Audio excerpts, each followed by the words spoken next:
এই মুবারক সময়গুলোতে যারা আমরা হাজ্জে যেতে পারি নাই, হজের মৌসুমের মুবারক সময়গুলো আমরা পাই নাই, জিলহজ মাসের বরকতপূর্ণ আমলগুলো আমরা করার চেষ্টা করি। লা ইলাহা ইল্লাল্লাহু ওয়াহদাহু লা শারীকা লাহ, লাহুল মুলকু ওয়া লাহুল হামদ ওয়া হুয়া আলা কুল্লি শাইইন কাদির।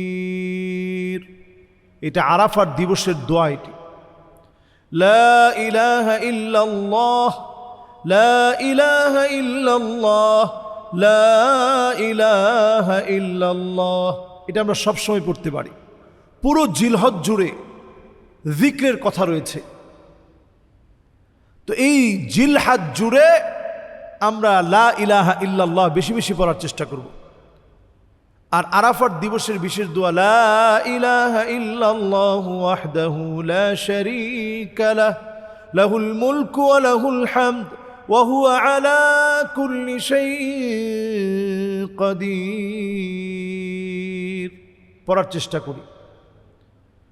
এই সময়টাতে অন্তত আমরা রোজা রাখার চেষ্টা করি, নফল রোজা। যদি পুরো সময়টাতে জিলহজের এই মুবারক সময় যখন হাজী সাহেবরা হজের কার্যক্রমগুলো বাস্তবায়ন করবে, পুরো সময়টা যদি আমরা নাও পারি, তাহলে আরাফার দিবসের রোজা যেন আমরা ভুলে না যাই। আরাফার দিবসের রোজা রাখি ভাই। নবী আলাইহিস সালাতু ওয়াস সালাম আল্লাহর কাছে আশা করতেছেন, আহতাসিবু আলাল্লাহি আইয়ুকাফিরা সানাতাল্লাতী ক্বাবলাহু ওয়াস সানাতাল্লাতী বা'দাহু। আগের এক বছর পরের এক বছরের গুনাহ আল্লাহ তাআলা মাফ করে দিবেন। সুবহানাল্লাহ ওয়া বিহামদি। এজন্য আরাফার দিবসের রোজাটা রাখার চেষ্টা করি। আমরা এই সময়ে দান সদকা করি। এই সময়ে আমরা যারা কোরবানি করব, আমরা জিলহজের প্রথম তারিখ থেকে নিয়ে আমরা নখগুলো কাটবো না, মাথার চুলগুলো কাটবো না, মুছ আমরা খাটো করব না। আমাদের যে সমস্ত লোমগুলো কাটতে হয় সেগুলো আমরা আগেই কেটে ফেলব। জিলহজের চাঁদ ওঠার পরে কোরবানি দেওয়ার আগ পর্যন্ত আমরা সেগুলো কর্তন করব না। হাদিসে নবী আলাইহিস সালাতু ওয়াস সালাম এর সওয়াবের কথা উল্লেখ করেছেন।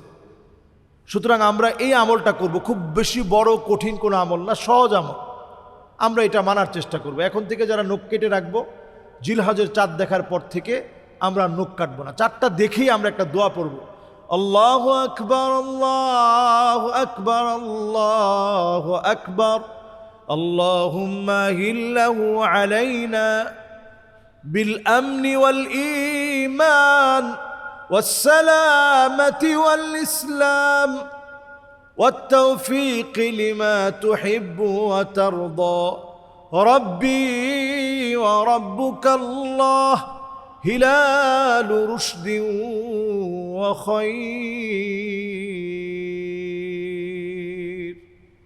এই দোয়াটা আমরা পড়ব যে আল্লাহ, এই চাঁদ আপনি দিয়েছেন, এই চাঁদের মালিক আল্লাহ আপনি, এই চাঁদের কল্যাণ আল্লাহ আপনি জানেন।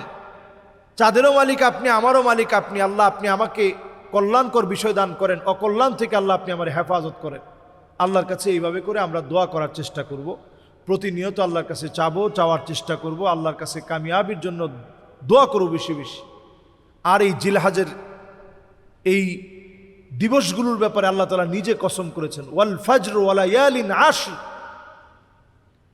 এই সময়টার কসম আল্লাহ তাআলা করেছেন। আল্লাহ কসম করেন ওই মহাসত্যের যেগুলো মানুষের জন্য চরম কল্যাণের, পরম কল্যাণের, ওগুলো নিয়ে আল্লাহ তাআলা কসম করেন। তো আল্লাহ তাআলা এই সময়টার কসম করেছেন। এই সময় আমরা হাজী সাহেবরা যখন ইবাদতে মশগুল থাকবে, আমরা যারা যেতে পারি নাই, ফজরের নামাজটা যেন জামাতের সঙ্গে হয়। ফজরের নামাজটা জামাতের সঙ্গে পড়ে আমরা একটু সূর্য ওঠার পর, হারাম ওয়াক্ত শেষ হওয়ার পর ইশরাকের 2 রাকাত নামাজ পড়ি। এতটুকুন আমল করে যদি আপনি ঘরে যেতে পারেন, নবী আলাইহিস সালাতু ওয়াস সালাম বলছেন তাম্মা তাম্মা তাম্মা, 3 বার বলছেন। পরিপূর্ণ হজ আর উমরা করলে যেমন সওয়াব হবে, সমপরিমাণ সওয়াব বান্দার আমল নামে আল্লাহ তাআলা দিয়ে দিবে। সুবহানাল্লাহ বিহামদি। এরপরে আমল কি? আপনি 5 ওয়াক্ত নামাজে একটু সুন্দর করে অজু বানায় সুন্দর করে পবিত্রতা অর্জন করে আপনি মসজিদে আসলেন, অনর্থক কথা বললেন না, কার্যকর কথা বললেন, কাজের কথা বললেন, ভালো ভালো কথা বললেন,